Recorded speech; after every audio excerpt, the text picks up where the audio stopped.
Hello and welcome to the Smart IS Foundation. In this video, we will discuss the pre-secure of 20th of November. Pre-secure में क्या है? जो हमारे 5 most important current affairs based MCQ हैं उसको हम लोग कवर करते हैं। मतलब ये है कि एमसीक्यू के मीडियम से हम लोग करंट अफेयर्स को कवर करने की कोशिश करते हैं।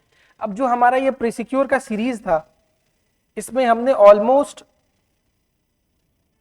120 के अप्रॉक्स वीडियोस बना के रखे हैं और पर वीडियो हम लोगों ने 5 टॉपिक्स को कवर किया है, विच मीन्स कि 600 एमसीक्यू के टॉपिक्स हमने कवर किया है। अब जब आपके प्रीलिम्स में करंट अफेयर्स 25 to 30 आता है तो ये 30 क्वेश्चन जो आपको ओरिजिनल पेपर में देखने को मिलेंगे फ्रॉम करंट अफेयर्स, ये आपको कई बार ऐसा लगेगा कि 600 टॉपिक्स के अंदर से आया है।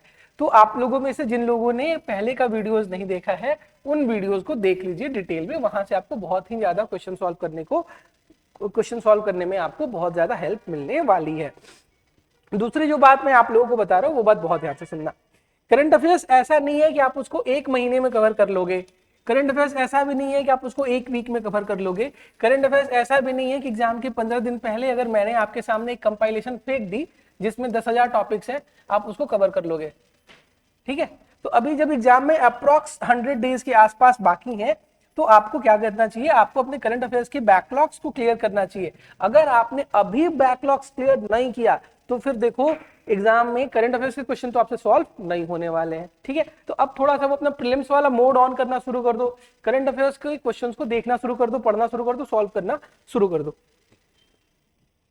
तुम लोग भी सोचते होगे रोज एक ही बात कह के जाता है, जो सच है सो सच है। तो ये टॉपिक्स हम लोग आज कवर करने वाले हैं। कौन कौन से टॉपिक हम लोग कवर करेंगे? जो पहला टॉपिक हम लोग कवर करेंगे that will be on BRICS के ऊपर होगा, बहुत बहुत बहुत इंपॉर्टेंट फॉर एग्जाम है।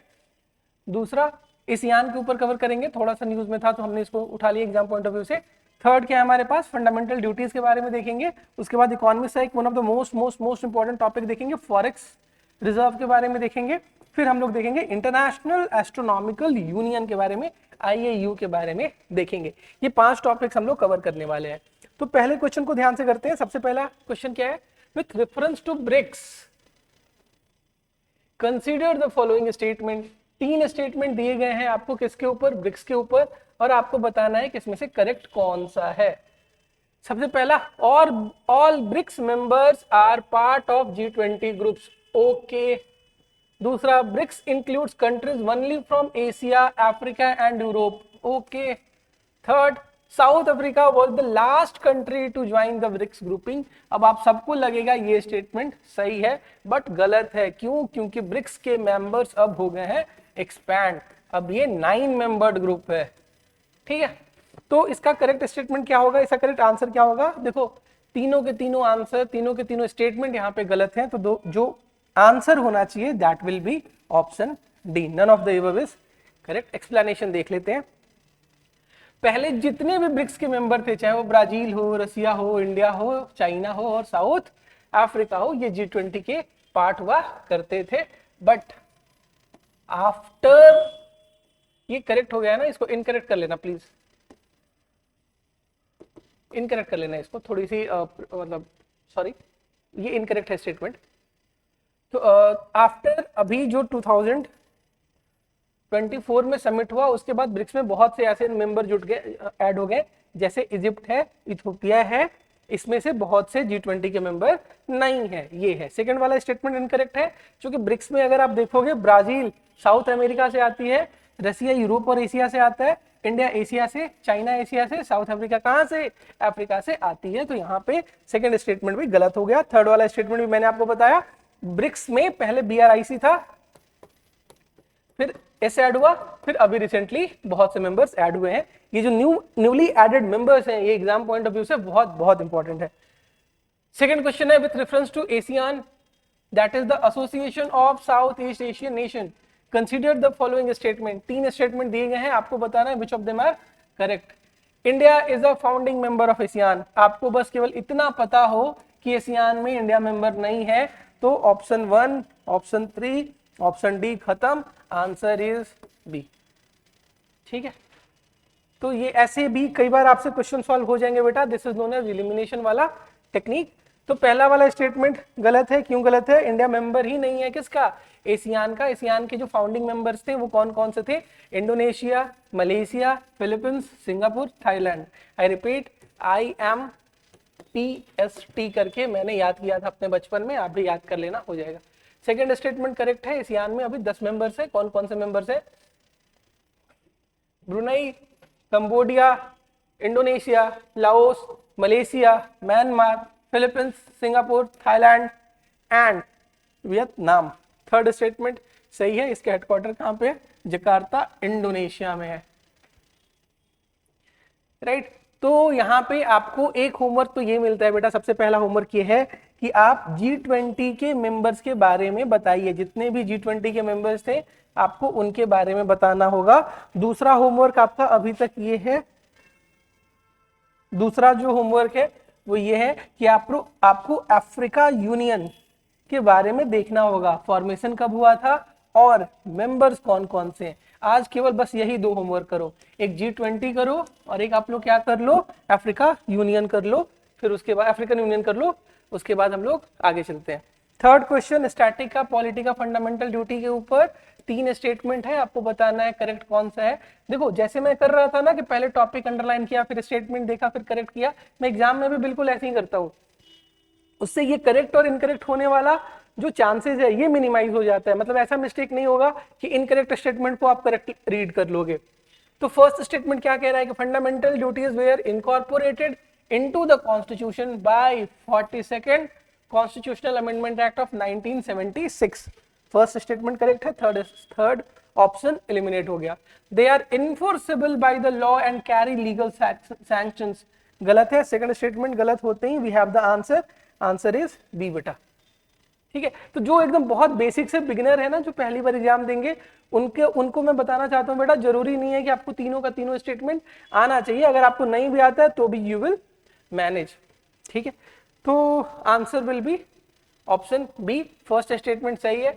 कॉन्स्टिट्यूशन में 42nd अमेंडमेंट एक्ट होता है और इंडियन कॉन्स्टिट्यूशन में एक नया पार्ट ऐड होता है, दैट इज पार्ट 4A, और एक नई आर्टिकल ऐड होती है, आर्टिकल 51A, जिसके अंदर 10 फंडामेंटल ड्यूटीज ऐड होते हैं। बाद में एक और फंडामेंटल ड्यूटी ऐड होता है, 86 constitutional amendment act of 2002, right to education जब ऐड हुआ था उसी टाइम फंडामेंटल ड्यूटी को भी एक ऐड किया गया एजुकेशन से रिलेटेड। बट ये लीगली इन्फोर्सेबल नहीं है, as similar to DPSP. DPSP भी लीगली इन्फोर्सेबल नहीं है, ये भी लीगली इन्फोर्सेबल नहीं है। स्टेटमेंट 3 बिल्कुल सही है, केवल और केवल इंडियन सिटीजन के लिए।